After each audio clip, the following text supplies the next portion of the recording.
Hi, this is Ian Gendler, Director of Research at ValueLine.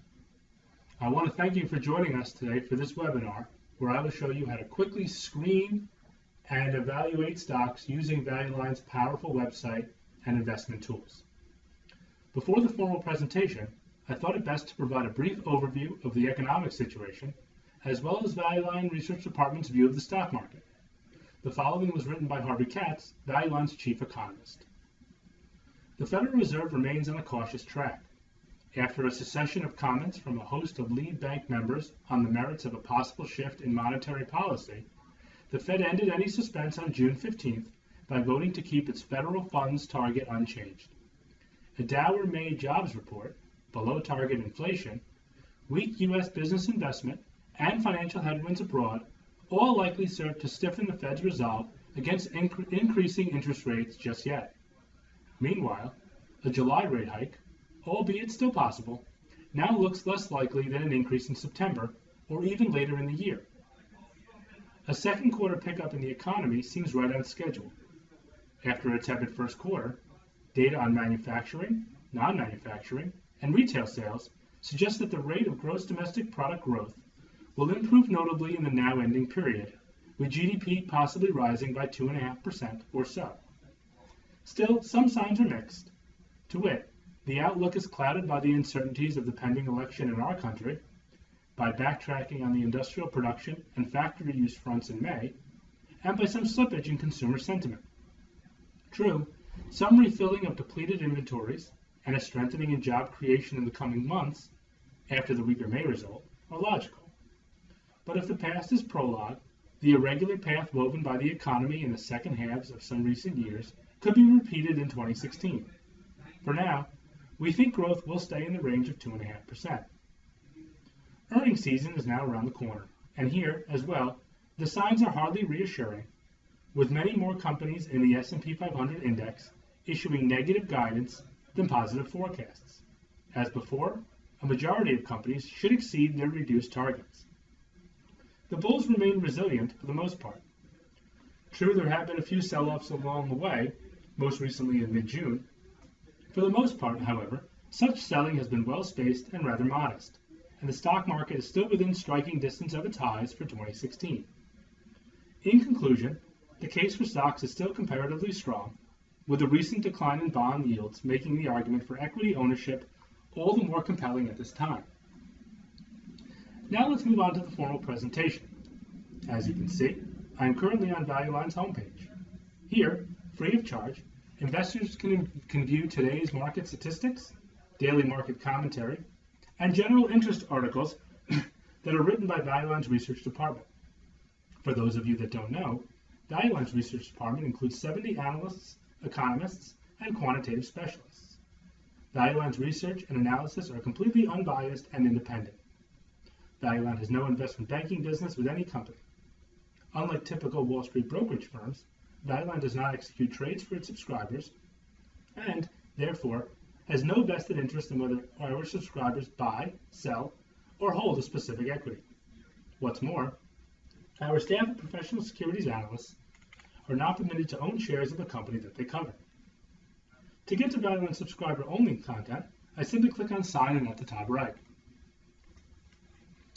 After entering my username and password, I am brought to the welcome page.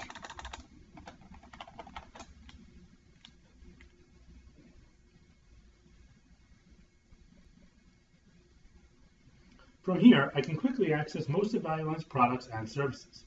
And of course, if I already know which stock I want to look at, I can just type the company name or ticker into the quote box at the top, and that will take me to the digital stock report. However, for this webinar, I want to focus on the narrowed down ValueLine's universe of stocks, which consists of more than 6,000 equities, to a short and manageable list of prospective candidates that fit a particular investment strategy. To do this, I'm going to head to the screener. The screener can also be accessed from within the Find Ideas tab. Individual subscribers have access to approximately 50 fields. You can also utilize ValueLine's preset screens. For this exercise, I'm going to choose my own fields. Since the stock market has been volatile of late, I'm going to run a screen that focuses on higher quality, safer stocks. The resulting list of equities will be of particular interest to conservative investors that want to remain fully invested in the market. So let's start by screening for stocks that hold Value Line's top rank for safety. Our proprietary ranking system for safety measures the total risk of a stock and is derived from two other Value Line metrics, financial strength and price stability. I simply click on Safety Rank on the left, and since I want to focus on the safest issues, I click on the number 1. As you can see, 135 stocks meet the requirement. Of course, this is too large of a group, so I need to narrow it down further. Companies that pay dividends tend to hold up better in down markets, so let's add dividends to this screen.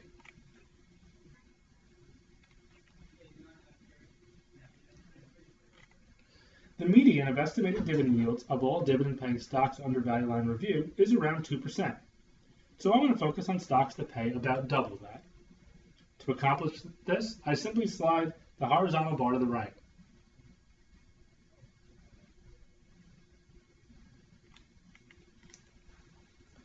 Okay, I'm now down to 9 stocks. If you are at all familiar with these names, you will quickly notice that several of them are foreign, including 3 that trade on the Toronto Exchange. To narrow my search further, and since the U.S. economy has been holding up better than most others of late, I'm going to add one more criteria to my screen. I only want to consider equities that are headquartered in the United States. To do this, I click on Country of Domicile, and from the drop-down, select United States. That's all the way at the bottom. We now have just 4 stocks, which is a nice manageable group. From here, I can click on any of the company names, and that will take me to the full reports. However, instead, I am first going to utilize Value Line's Watchlist tool to keep track of these 4 stocks.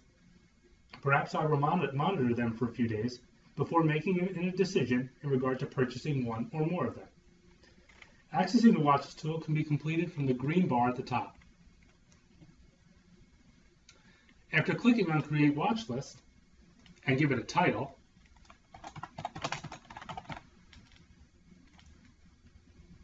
I simply click on Add Company and type in the first one.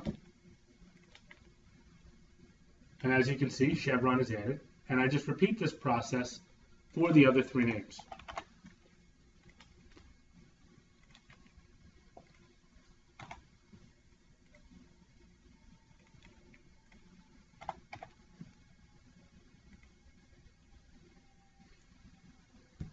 Creating a watch list is a good way to compare stocks side by side.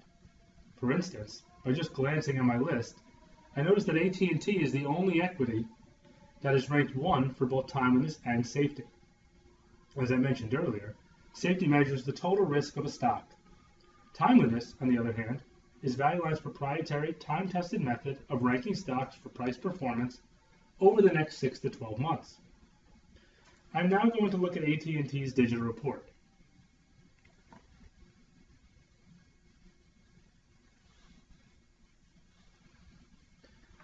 The data and information is organized and presented in about 20 modules or boxes. These modules can be moved around, resized, and hidden, so I can create my own unique stock report. For instance, I'm going to enlarge the ranks module.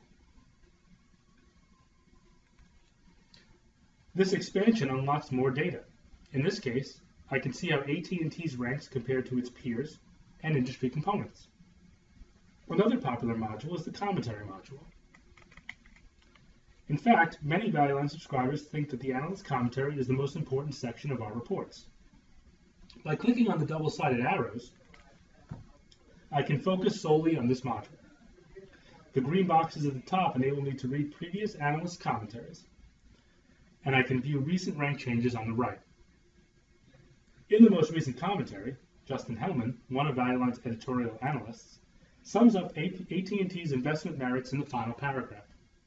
And I quote, "As things now stand, the yield here is pretty attractive at around 5%. These large-cap telecom shares remain a timely year-ahead selection. The stock possesses virtues for longer-term conservative investors too, including the high dividend yield, a sound balance sheet, and a relatively defensive business model. Ranks and commentary are just two of the most popular modules. Other widely used modules include peers, valuation, and industry analysis. I strongly recommend that before making your next trade, or to evaluate your current holdings, you carefully and thoroughly peruse Value Line's digital reports. The last feature I want to highlight during this presentation is Value Line's actively managed model portfolios. So far, we have utilized the screener and watchlist tools, as well as the digital reports, to find and evaluate stocks. However, for those investors that want even more direction, as part of a subscription to the Value Line Investment Survey, we maintain 4 model portfolios, each one with a different investment objective. Each portfolio has 20 holdings and is managed by one of Value Line's most senior analysts. These portfolios are updated and published every week in our Selection and Opinion newsletter. To access the Selection and Opinion, I can utilize Value Line's PDF Reports module, which is towards the bottom. Using the drop-down, I pick S&O, click on Go, and then select the most recent PDF.